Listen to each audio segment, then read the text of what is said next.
Hello，大家好。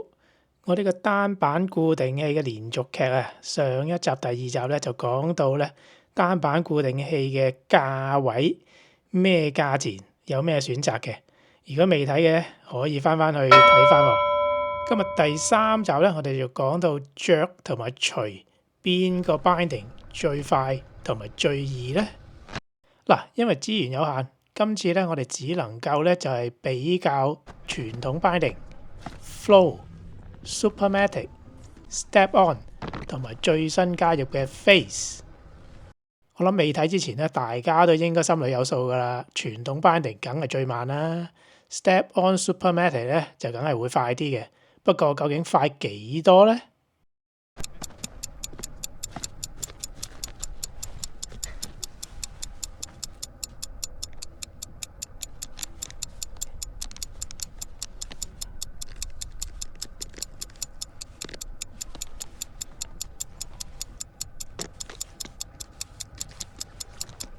嗱，為咗增加呢個刺激性同埋公平性咧，我哋就分組嚟到比賽。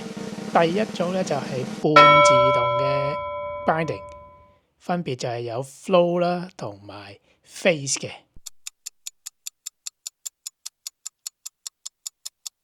而第二組咧就會係全自動嘅，包括係 step-on 同埋 supermatic。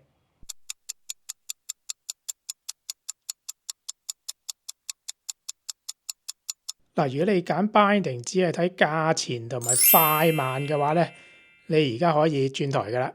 揸波鬆我啊，嬸出嚟！你個樣咁兇狠做咩啊？諗住收得贏我啊？我讓你一拳都仲得啦，打我啊！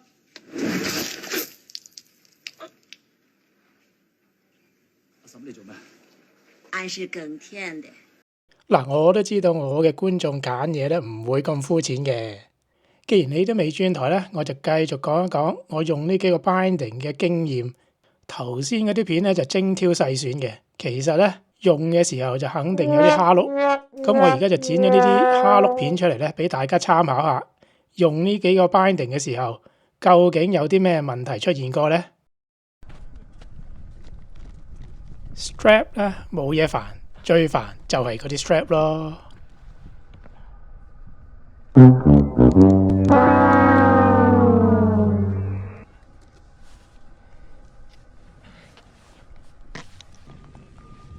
flow 咧，你想移出咧就唔好校咁緊，但係校得唔緊咧又冇包裹感喎。phase 咧其實解決咗部分咧 strap 嘅問題，但係因為可能我嗰個 binding 嘅角度校得比較大啦嚇，所以咧有陣時隻腳插入去咧都唔係次次都插得啱嘅。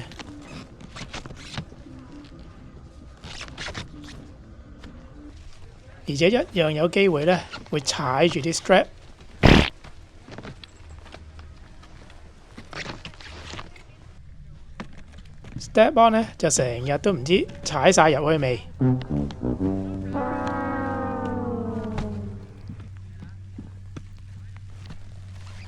有時咧鞋頭入咗，鞋踭原來冇入到。